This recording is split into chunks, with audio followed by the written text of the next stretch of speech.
এই মুহূর্তে জানা যাচ্ছে যে গত দুদিন ধরে চলতে থাকা সিবিআই তদন্ত আজ শেষ হয়ে গেছে, আর মিস আয়েশা কিছুক্ষণের মধ্যে পৌঁছে যাবেন তার নিজের এই বাড়িতে। এমনটা মনে করা হচ্ছে যে এই হাই প্রোফাইল কেসে মিস আয়েশা সিবিআই এর জন্য সাক্ষী দিতে রাজি হয়েছেন, তাই ওনাকে ক্ষমা করে দেওয়া হচ্ছে আর ছেড়ে দেওয়া হচ্ছে।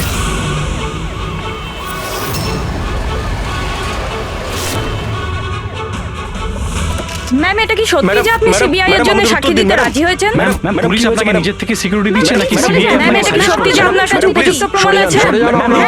আপনি কোর্টে সাক্ষী দিতে চলেছেন? ম্যাম, সত্যি ইনি হলেন মিস আয়েশা, যিনি এত কড়া নিরাপত্তার মধ্যে নিজের বাড়ির ভিতরে ঢুকে গেলেন কোনো প্রশ্নের উত্তর না দিয়ে।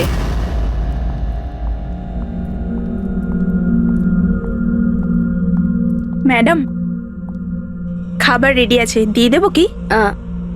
না, আমার খিদে নেই। তুমি একটা কাজ করো, ওনাদের খেতে দিয়ে দাও। হ্যাঁ ম্যাডাম। আমার খুব ভয় করছে। একই কথা বলছেন আপনি? কিসের ভয় পাচ্ছেন? ওরা যদি আমাকে মেরে ফেলার চেষ্টা করে? ম্যাডাম, আপনার কিচ্ছু হবে না। আপনার সুরক্ষার জন্যই আমরা আপনার সাথে আছি। আমি একটা কাজ করছি, প্রথমে ওপরে গিয়ে আপনার রুমটা চেক করছি।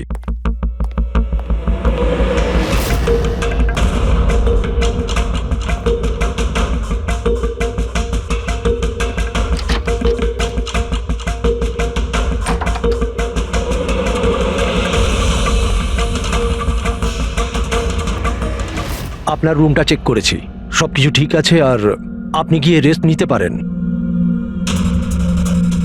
দেখুন, আপনার কিচ্ছু হবে না। আর তাছাড়াও শুধুমাত্র একটা রাতের ব্যাপার, সকালে কোর্টে রায় বেরিয়ে যাবে আর ওরা গড়াদের পিছনে চলে যাবে। You just relax.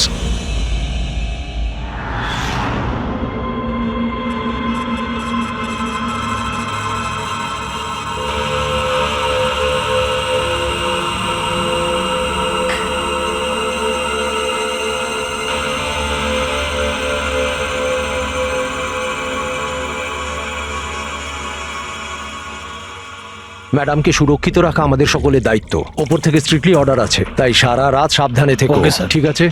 খাওয়া শেষ হলে নিজের নিজের পজিশন নিয়ে নিও।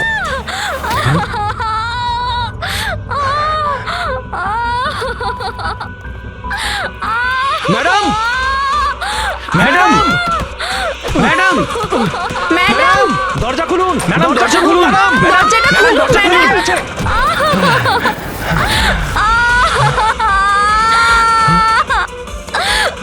ম্যাডাম, ম্যাডাম,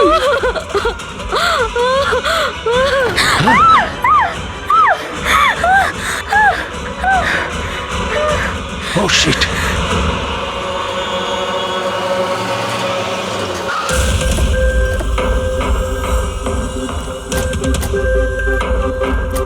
স্যার এক মিনিট,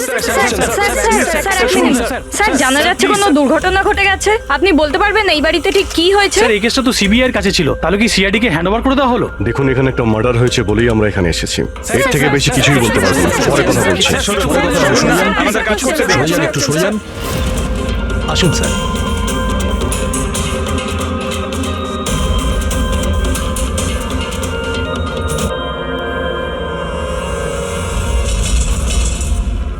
ওর মুখটা আর হাতটা তো একদম পুড়ে গেছে।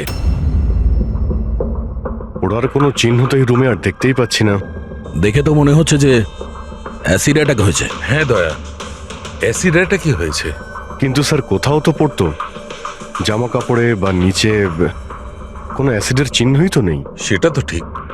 স্যার, স্যার ইনি বাথরুম পড়ে আছেন, মানে স্নান করে বেরিয়েছেন, আর স্নান করার পর উনি এই ক্রিমটা লাগিয়েছিল। এক মিনিট, ওই ক্রিমটায় হাত দেবে না। ওই ক্রিমটাকে চেক করতে হবে।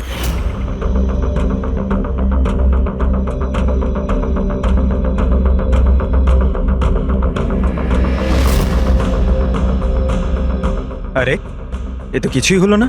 হবে পঙ্কজ, ওয়েট।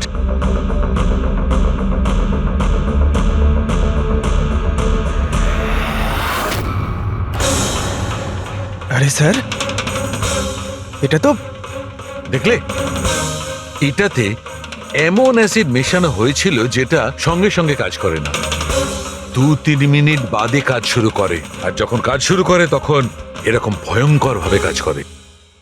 স্যার, তার মানে স্নান করার পর উনি এই ক্রিমটা লাগিয়েছেন, আর সেটার এফেক্ট কিছুক্ষণ পরে হয়েছে। একদম ঠিক। কেউ আসলে একে মারবার জন্যে এই নিজের যে ক্রিম ছিল সেটা এই ক্রিমটার সঙ্গে বদলে দিয়েছে। এটা এটা কি বলছেন আপনারা? কি কি ব্যাপার? আপনি মনে হচ্ছে একটু বেশি ঘাবড়ে গেছেন। হ্যাঁ, কি জানেন আপনি এদের ব্যাপারে? না স্যার, আমি কিছুই জানি না। ম্যাডাম তো এই ক্রিমটা রোজই ব্যবহার করতো। আর এটা খনি ভালো মতোই জানতো, আর এটারই সুযোগও নিয়েছে। যেই হোক না কেন, আয়েশাকে খুব কাছ থেকে চিনতো। আচ্ছা, ওটা আপনি নয় তো?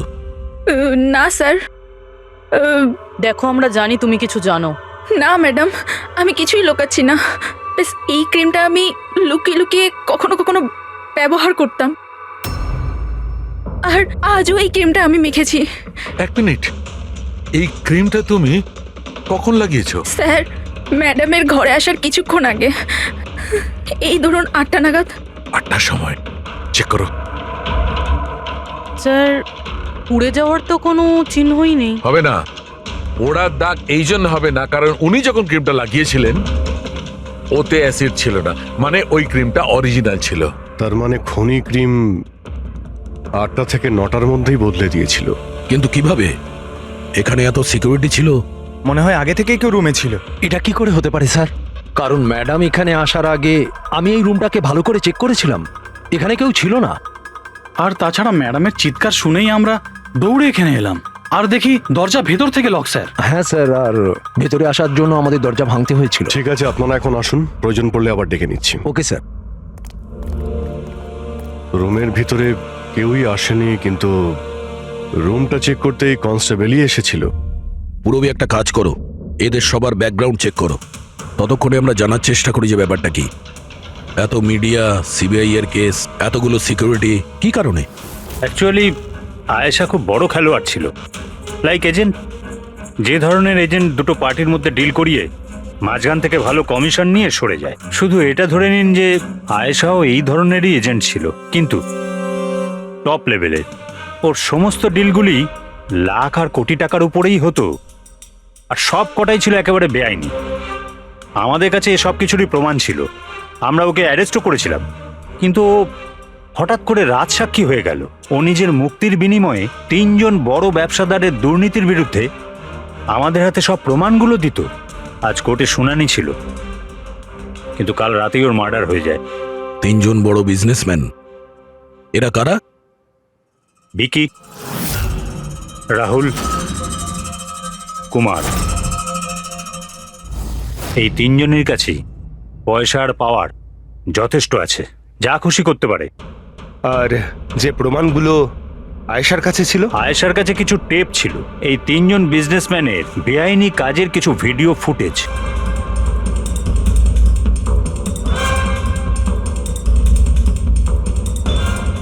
তার মধ্যে কুমারের একটা ক্লিপ আমাদের কাছে আছে, এই দেখো দয়া। চিয়ার্স। টাকাটা কবে ট্রান্সফার করছেন মিস্টার কুমার? ব্যাস, যেই আমাদের কাছে গানস পৌঁছে যাবে আপনার অ্যাকাউন্টে টাকা পৌঁছে যাবে। সেসবের চিন্তা আপনি করবেন না মিস্টার কুমার, ওনাদের কাছে অস্ত্রের তো কোনো খামতিই নেই, এমনিতেই তো পড়ে পড়ে জংই ধরছে। হ্যাঁ, তাছাড়া পাওয়ারে থাকার তো এটাই সুবিধা, তাই না? যখন যেটা মন চায় করে না। আপনি শুধু এই কনসাইনমেন্টটা সম্পূর্ণ করে দিন, আমাদের তো একসঙ্গে অনেক কাজ করতে হবে, তাই না? একদম। আর এটা তো সবে শুরু। আমি যতদিন আছি আপনাদের দুজনকে কোনো চিন্তা করার দরকার নেই। এটা একটা স্যাম্পল দয়া, এটা থেকে কিছু প্রমাণ করা যাবে না। অবশ্য প্রমাণ হিসেবে আয়েশার কাছে দেওয়ার মতো অনেক কিছুই ছিল, কিন্তু ও আমাদের কিছুই দেয়নি। ও চেয়েছিল যে এই সমস্ত প্রমাণগুলো ও কোর্টের হাতে নিজেই দেবে। নিজের নিরাপত্তার বদলে ও আমাদের সামনে এই শর্ত রেখেছিল। বাকি টেপগুলো ছাড়া এই টেপ আমাদের কোনো কাজেই আসবে না। এই টেপ আপনার কাজের না হতে পারে, কিন্তু আমাদের কাজে লাগতে পারে। এই 3 জনকে বিরোধে ডাকার জন্য যথেষ্ট। যে লেভেল পর্যন্ত এরা পৌঁছেছে, এদের পক্ষে আয়েশার মার্ডার প্ল্যান করা খুব একটা বড় ব্যাপার নয়। ভিকি, কালকে কোথায় ছিলে? কাল একটা পার্টিতে ছিলাম। এগুলো ওই লোকগুলোর স্টেটমেন্ট আর সিগনেচার, যারা কাল রাত 9টা থেকে 3টে অবধি আমার ক্লায়েন্টের সাথে ছিল। টাইম তো আমরা জিজ্ঞাসা করিনি। দেখুন, আয়েশার মাথা খারাপ ছিল, ও এমনই মন গড়া গল্পগুলো শোনাতো যাতে ও শাস্তি থেকে বেঁচে যায়, দ্যাটস ইট। আয়েশা আপনাকে ঠকিয়েছে, আপনার বিরুদ্ধে সিবিআই এর কাছে প্রমাণ দিয়েছে। রাগ হওয়াটা তো স্বাভাবিক। হ্যাঁ, ভেবেছিলেন খুন করে দেওয়া যাক ওকে? রাগ নয় স্যার, বরং আফসোস হলো ওর ওপর। কারণ ও চাইলেও কিছু করে উঠতে পারতো না স্যার, কারণ ওর করার মতো কিছুই ছিল না। এটা আমার ক্লায়েন্ট রাহুলের অ্যালিবাই। কাল রাত্রে ইনি কিন্তু নিজের বিজনেস পার্টনারদের সাথেই ছিলেন, এর মধ্যে সমস্ত ডিটেলস আছে।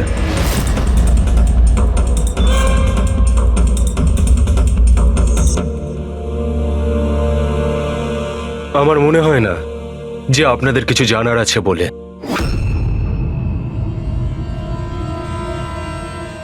আপনারা যেতে পারেন। ধন্যবাদ। মার্ডারের সময় আমার ক্লায়েন্ট ফ্যামিলি ফাংশনে বিজি ছিলেন, আর এই হচ্ছে তার প্রমাণ। মিস আয়েশার কাছে আপনার বিরুদ্ধে প্রমাণ ছিল মিস্টার কুমার। আর এমন প্রমাণ যা আপনাকে বরবাদ করে দেওয়ার জন্য যথেষ্ট। আয়েশা খুবই চালাক মেয়ে, ভালো হয়েছে মারা গেছে, নাহলে আমি ওকে মেরে ফেলতাম। মারতেন না মেরে ফেলেছেন? না স্যার, আমি ওকে মারিনি, কিন্তু ওই মানুষটাকে আমি নিশ্চয়ই থ্যাঙ্কস বলবো যে আমার মনের ইচ্ছেটাকে পূরণ করেছে। আপনি যেতে পারেন, তবে খুব তাড়াতাড়ি দেখা হবে। Thank you.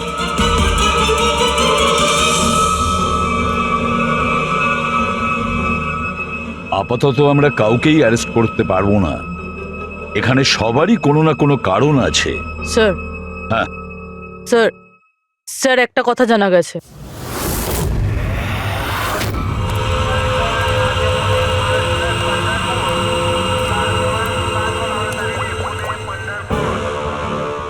হ্যালো, হ্যাঁ, সব কিছু তৈরি।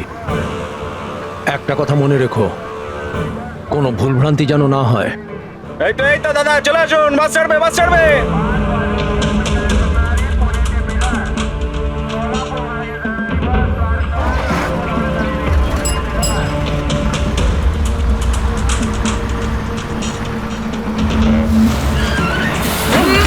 চাপ বাবা। আরে দাদা, কি হলো? বাস দাঁড়ালো কেন?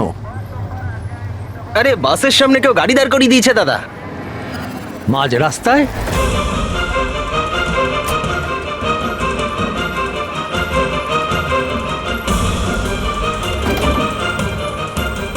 স্যার, আপনারা এখানে? শহর ছাড়ার খুব তাড়া দেখছি তোর। হ্যাঁ, অনেক প্রশ্নের উত্তর দিতে হবে তোকে। চল চল। স্যার, আমি কি করেছি স্যার?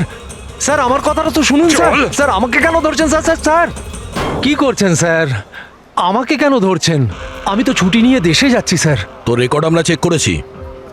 তুই তো আমাদের বলিসনি, হ্যাঁ, যে আয়েশার আগে তুই মিস্টার কুমারের জেট সিকিউরিটিতে ছিলি? হ্যাঁ স্যার, ওটাই তো আমার কাজ।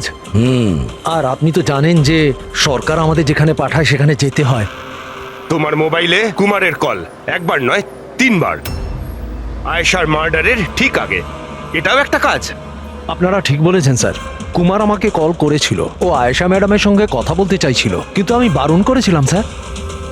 ও আমাকে টাকার লোভও দেখিয়েছিল, কিন্তু আমি তবুও কথা বলাইনি। প্রথমে 2 বার বারণ করেছিলি তুই, আর তারপর রাজি হয়ে গেলি তুই। হ্যাঁ ম্যাডাম, এই কুমার স্যার আবার ফোন করছেন।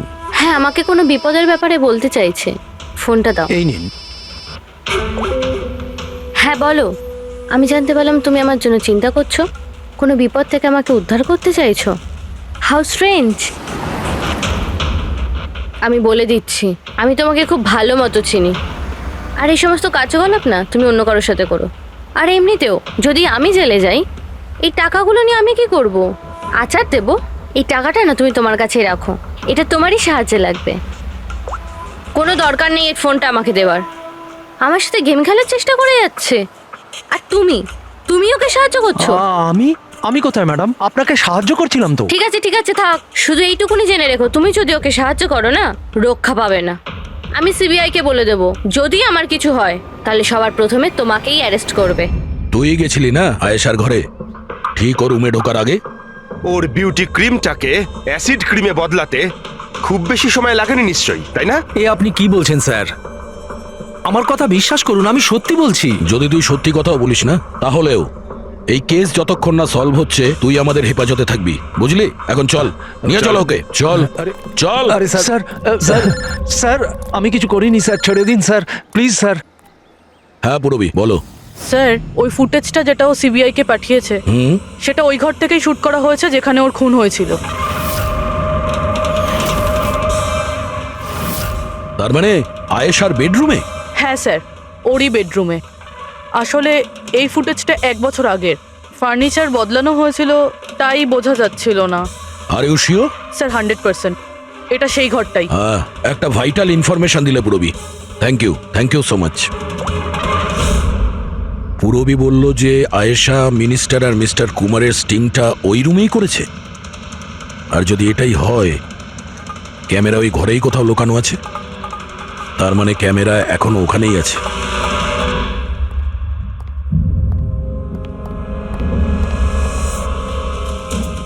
রুম তো এটাই। আর এই হলো জানালা। ফুটেজে জানালা রয়েছে, তার মানে এই ফুটেজটা এই দিক থেকেই তোলা হয়েছে। স্যার ফুটেজ অনুযায়ী তো ক্যামেরা এখানে থাকা উচিত। না ভাই, এতটা হাইটে না, ক্যামেরা আই লেভেলে ছিল, আর সেই হিসেব অনুযায়ী এইখানেই কোথাও হওয়া উচিত। আচ্ছা, ওই আয়নার ভিতরে নেই তো? আরে ওই যে আয়নাগুলো থাকে না, যার একদিকে দেখা যায় আর একদিকে দেখা যায় না। ভাই তাহলে তো জানতেই পারা যাবে। কি করে স্যার? তুমি ওই ফিঙ্গার নেল টেস্টের কথা শোনোনি? যে কোনো অচেনা জায়গাতে বা ট্রায়াল রুমে ড্রেস চেঞ্জ করার আগে এই টেস্ট করে নেওয়া উচিত, ফিঙ্গার নেল টেস্ট। তোমার যে নখ রয়েছে সেটা তুমি কাঁচের মধ্যে লাগাও, আর তোমার রিফ্লেকশনে যে নখ আছে আর তোমার যে নখ রয়েছে তার মধ্যে যদি গ্যাপ থাকে তাহলে সেটা আসল, আর যদি গ্যাপ না থাকে তাহলে সেটা নকল ওয়ান ওয়ে। যেমন এই মিররটা, এটা ওয়ান ওয়ে মিরর। যদি মিররটা ওয়ান ওয়ে হয় তাহলে তো এর পেছনে জায়গা থাকার কথা।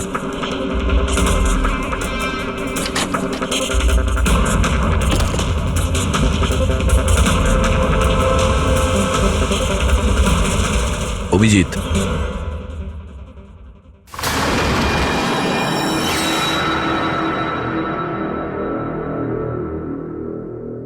এখানে তো পুরো ফিল্মের সেটআপ লাগানো রয়েছে। এসডি কার্ড তো নেই স্যার। হ্যাঁ,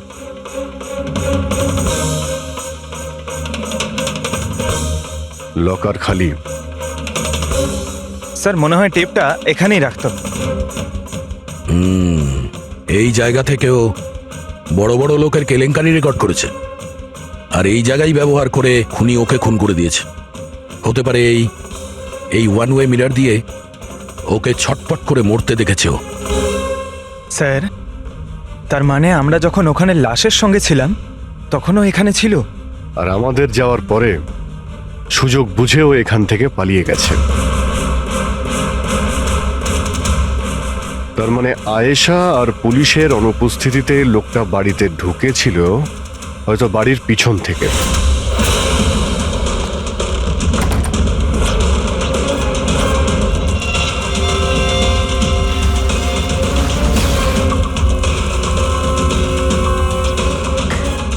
ও আয়েশার বিউটি ক্রিমটাকে সরিয়ে বিষাক্ত ক্রিমটা রেখে দেয়, আর তারপর ভিতরে ঢুকে বসে থাকে। তার মানে ও চোখের সামনে আয়েশা ওই ক্রিমটা লাগিয়েছে, আর একটু বাদে ছটফট করতে করতে মরে গেছে।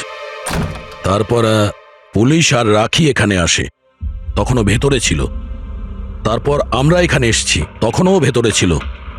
তারপর রাত্রে সুযোগ পেতেই ও টেপগুলো নিয়ে এখান থেকে পালিয়ে গেছে, মনে হচ্ছে ওই রাস্তা দিয়েই। কিন্তু স্যার মেইন গেটে তো পুলিশ দাঁড়িয়ে ছিল, ও মনে হয় পেছন থেকেই পালিয়েছে। এমন তো কিছু নয় স্যার, কিন্তু হ্যাঁ স্যার, প্রায় ধরুন মাঝরাতের দিকে গাড়ির চাকার এরকমই একটা আওয়াজ শুনতে পেয়েছিলাম। শব্দটা কোথা থেকে হয়েছিল মনে আছে তোমার? এই তো স্যার, এই পেছনের দিক থেকে, কিন্তু একবারই পেয়েছিলাম স্যার, আর দ্বিতীয়বার শুনিনি স্যার। ঠিক আছে, থ্যাংক ইউ।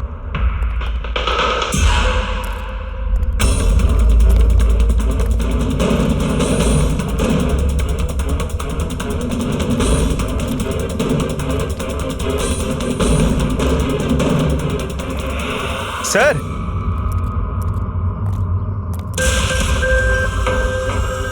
স্যার টায়ারের ঘষার চিহ্ন তো রয়েছে এখানে। এ দেখতে পাচ্ছ এখানে এই তেল আর জল পড়ে আছে। মনে হচ্ছে এসি চালিয়ে গাড়ি এখানে অনেকক্ষণ দাঁড়িয়েছিল। আর তারপর গাড়ি এখান থেকে বেরিয়ে গেছে। ওই কনস্টেবল এই গাড়িরই এই টায়ারের আওয়াজ শুনেছিল।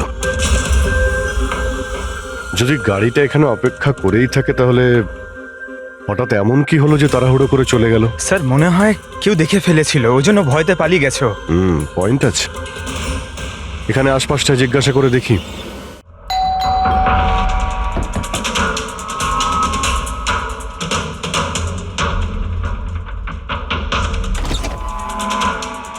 নমস্কার। নমস্কার। নমস্কার।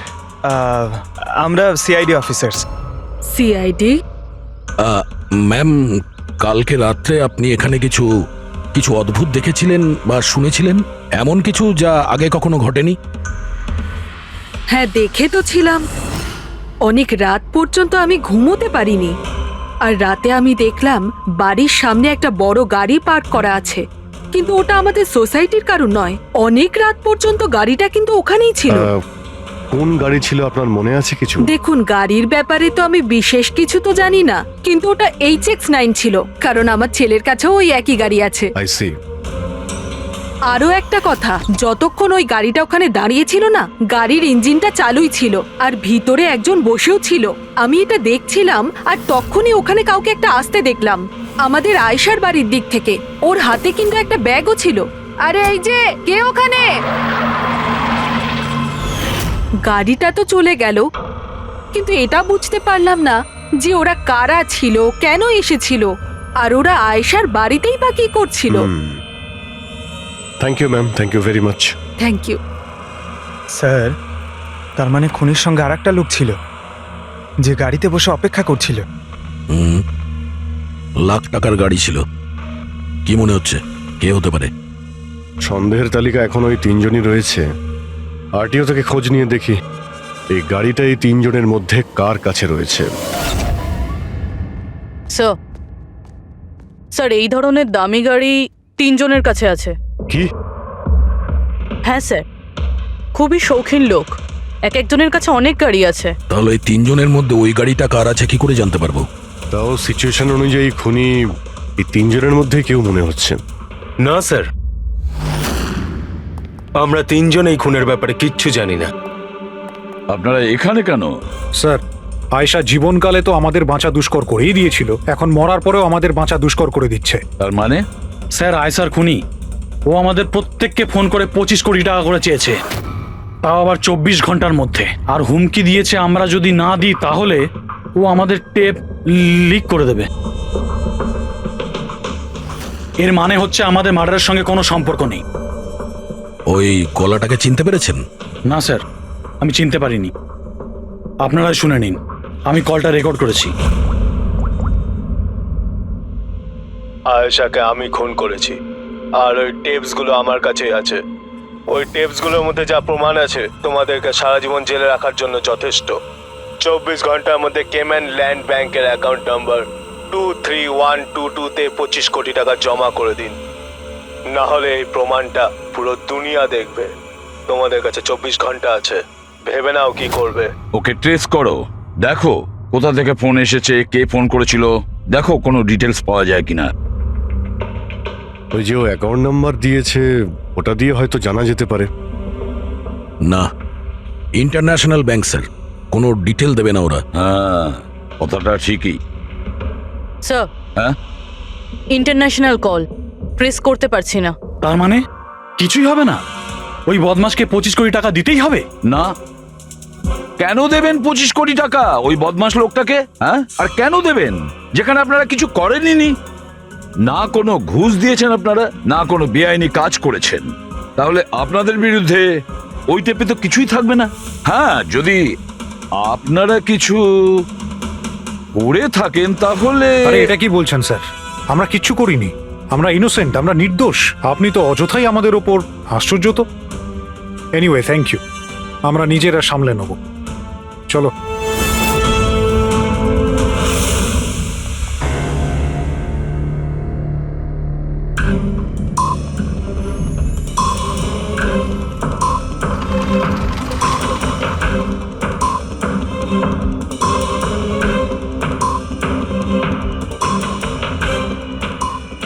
সারিকা, এই রুমটাকে খুব ভালো করে চেক করতে হবে।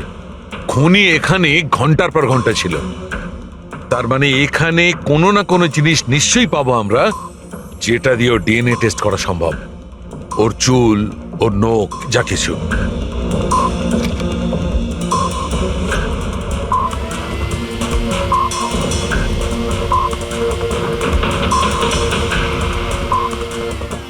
এক মিনিট সারিকা, হ্যাঁ একটা ফোর্সেপ দাও।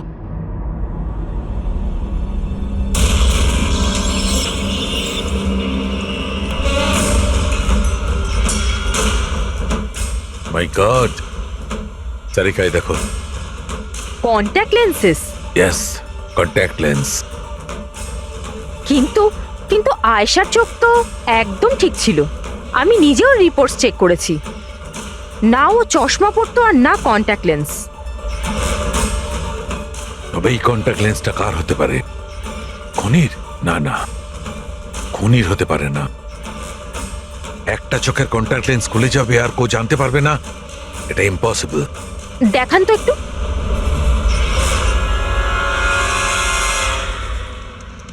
বেশ হাই পাওয়ারের লেন্স। High power lens? কিছু তো আছে এই রুমে। একে তো এই ঘরটা চারিদিক থেকে বন্ধ, কোনো জানলা নেই, কোনো ভেন্টিলেটর নেই। হ্যাঁ? ও ওহো, কি হয়েছে? সারিকা, তুমি জানো তো ওই কালার স্টেন কেমিক্যাল বানানো হয় যা দিয়ে ঘাম টেস্ট করা যায়? হ্যাঁ জানি। গুড, এক কাজ করো, তুমি কালার স্টেন কেমিক্যাল বানাও। খুনি এখানে এই ঘরের মধ্যে ঘন্টার পর ঘন্টা ছিল, আর আমাদের অল্প সময়ের মধ্যে এত ঘাম হয়ে গেল। খুনির তো খুব ঘাম হয়েছিল। ইয়েস, এই ঘামটাকে চেক করব, তার থেকে জানা যাবে যে খুনি কোথায় ছিল, দাঁড়িয়ে ছিল না বসে ছিল না কিভাবে ছিল, সব কিছু। ওই র্যানসাম কলের কোনো মানেই হয় না, ওই কল বোগাস হতে পারে। হ্যাঁ স্যার, কারণটা আমাদের কেস থেকে সরানোর জন্য আর টাকা কামানোর জন্য। এই তিনজনের মধ্যে কেউ আয়েশাকে খুন করে আর ওই টেপটাকে চুরি করে, আর সে বাকি দুজনকে কল করে ব্ল্যাকমেল করছে। কিন্তু স্যার, সে কে? স্যার, আমার তো মনে হয় কুমার হতে পারে। ও ভীষণ রকচটা, যে কারো খুন করতে পারে। আর ওই বাকি দুজন, ওরাও কম যায় না স্যার। এই তিনজনের যেমন পয়সাও আছে তেমন ক্ষমতাও আছে এদের। খুনি এই তিনজনের মধ্যেই কেউ হবে স্যার। আর খুনির একজন সঙ্গীও আছে, যে ওই বাইরে গাড়িতে বসে খুনির জন্য অপেক্ষা করছিল। হ্যাঁ, হবে তো এই তিনজনের মধ্যেই কেউ, আর এমন একজন যে আয়েশাকে খুব কাছ থেকে চিনতো। এক্স্যাক্টলি, সেজন্য ও জানতো যে আয়নার পেছনেও আরো একটা রুম আছে, আর আয়েশা কোন ক্রিম ব্যবহার করতো সেটাও ও জানতো। স্যার, এর মানে ওই গোপন জায়গার ব্যাপারে খুনি ছাড়া আর কেউ কিছু জানতো না। এক্স্যাক্টলি। তাহলে স্যার? তাহলে আবার কি করবে দয়া? ধরে ফেলো ওদের। ওদের প্ল্যানিং এই, ওদেরকে ফাঁসাতে হবে।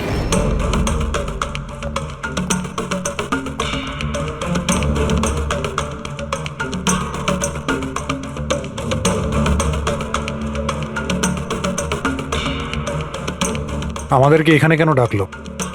কোনো আইডিয়া? হয়তো জিজ্ঞেস করার জন্য ডেকেছে, খুনিকে টাকা দিয়েছে কি দিইনি। তাহলে তোমরা দুজন কি টাকা দেবে? তোমাদের কি মনে হয় টাকা দেওয়া ছাড়া আর কোনো উপায় আছে? তা তুমি কি করতে চলেছো ভিকি? দেবে টাকা? দেখো, টেপের ব্যাপারে তো কিছু বলতে পারছি না, আর তাছাড়া আমি কোনো বেআইনি কাজ করিনি, এই জন্য টাকা দেওয়ার তো কোনো প্রশ্নই আসে না। সরি, আমি টাকা দিচ্ছি না। ও কাম অন ম্যান, এত ঢং করার কি আছে? কিছু করে থাকলে বলো না, শুধু আমরা তিনজনই আছি এখানে। দেখো রাহুল, যদি কথা... এক সেকেন্ড, নাও, সিআইডি মেসেজ করেছে। আরে কোথায় আছে ওরা? কি লিখেছে বল। কোথায় আটকে গেছে, আসতে পারবে না, ফিরে যেতে বলেছে। হোয়াট ননসেন্স ভাই, আমরা কখন থেকে এখানে বসে আছি, শুধু শুধু সময় নষ্ট করে দিল। এবার কি করবে? যাওয়া যাক, আর কি। হ্যাঁ চলো, কাম অন।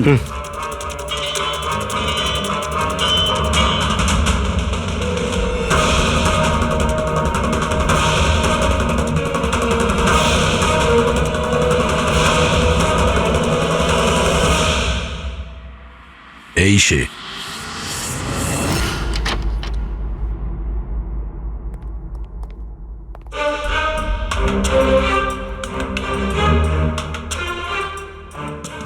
স্যার, ভিকি, তার মানে ও জানতো যে আয়নাটার পিছনে ক্যামেরা আছে? হ্যাঁ, বাকি দুজনের হয় এরা কিছু জানে না, না হলে আমাদের সামনে অ্যাক্টিং করছে।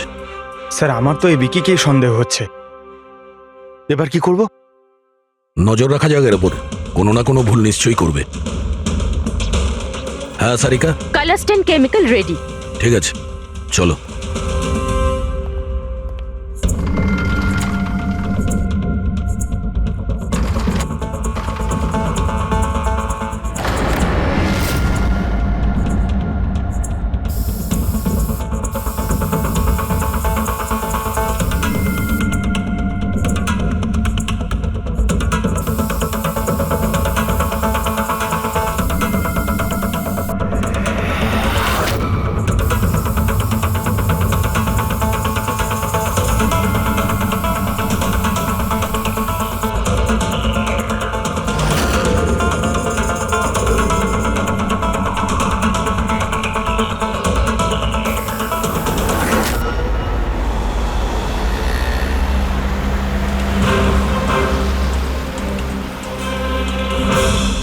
আরে স্যারও যাচ্ছেটা কোথায়? আরে কোথায় আর যাবে পঙ্কজ, বন্ধুদের সাথেই দেখা করতে যাচ্ছে, আবার কি?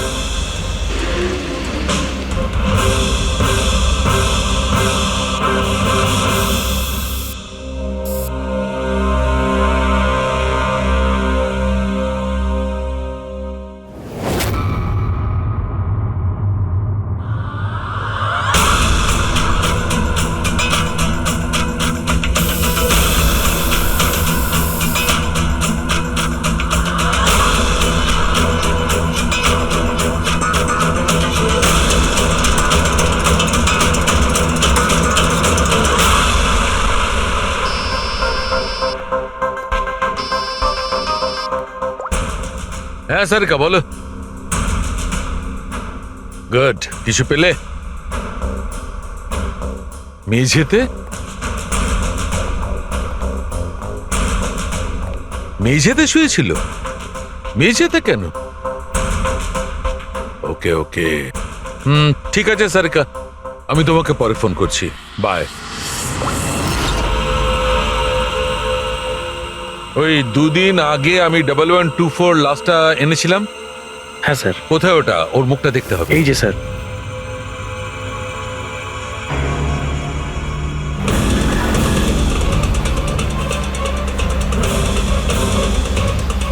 এই জানতে পারেনি তো যে আমরা ওকে ফলো করছি?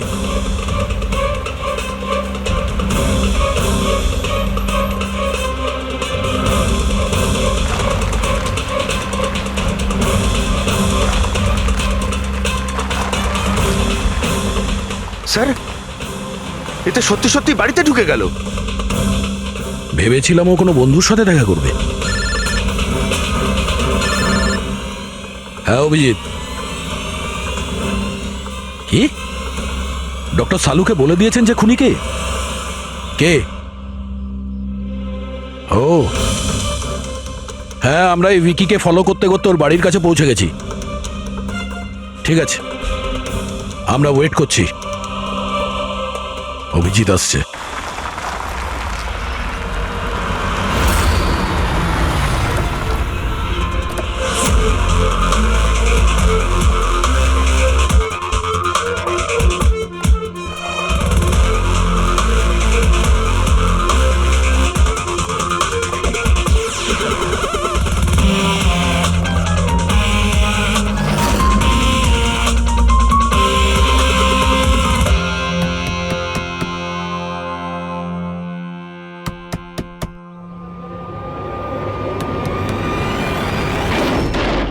এক মিনিট, এটা কি করছেন আপনারা? আরে এটা কোনো ভদ্রতা হলো কারো বাড়ির ভিতরে ঢোকা? একদম বাজে কথা বলবে না।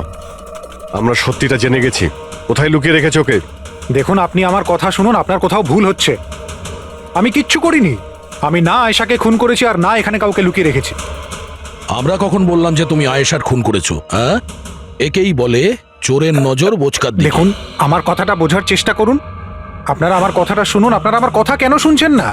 হ্যালো, আপনারা এইভাবে ভিতরে ঢুকতে পারেন না।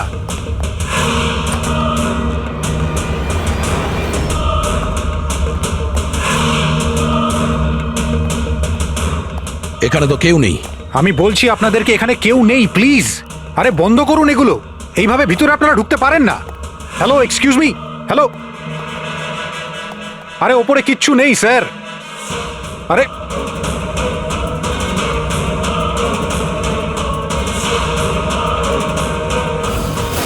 প্লিজ দেখুন, এখানে কিচ্ছু নেই, কেউ নেই এখানে। আরে আপনারা তো আমার কোনো কথাই শুনছেন না। আজব তো, কখন থেকে বলছি এখানে কেউ নেই। আরে কেউ নেই এখানে। হ্যালো স্যার,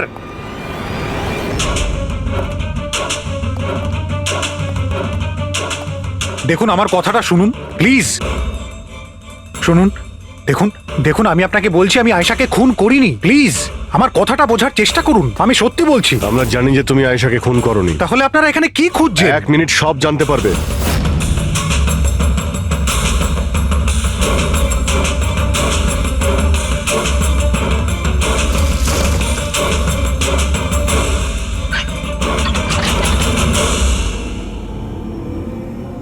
স্যার আসুন। আয়েশা দেবী, আপনার খেলা শেষ, চলে আসুন। সালুনকে স্যার আগেই বলে দিয়েছিল তুমি বেঁচে আছো। আসলে আমি ওর চোখটা চেক করব।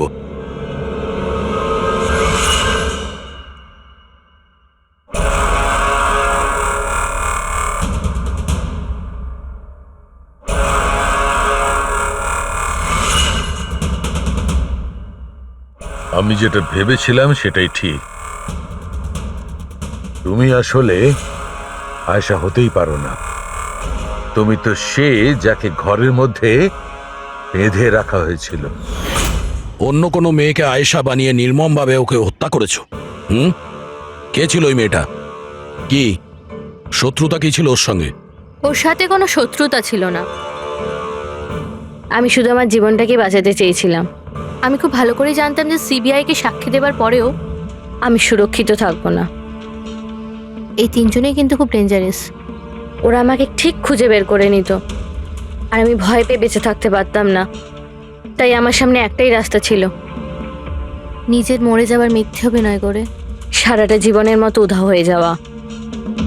এই পরিকল্পনাটা আমরা দুজনে মিলে বানিয়েছিলাম। ওই মেয়েটা একটা স্ট্রাগলিং অ্যাক্ট্রেস ছিল। ওকে আমরা ইন্টারনেটের কোনো অনলাইন কাস্টিং এজেন্সি থেকে খুঁজে বার করেছি। রিয়া নাম ছিল ওর। ওকে এই জন্যই সিলেক্ট করেছিলাম কারণ ওর হাইট, ওয়েট সব কিছুই আয়েশার মতো ছিল। আমরা ওকে মিথ্যে মিটিংয়ের অজুহাতে বাড়িতে ডাকি, আর ওকে অজ্ঞান করে দিই, আর ওকে বেঁধে ওই গুপ্ত রুমে রেখে দিই।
তোমার প্ল্যান তো কার্যকরী হয়েছিল, তাহলে ফোন করে টাকা চাওয়ার নাটক কেন করলে? আমরা ভাবলাম যে আপনাদের এই তিনজনের থেকে মনোযোগ সরে যাবে, আর আমরা টাকাও পেয়ে যাব নতুন জীবন শুরু করার জন্য।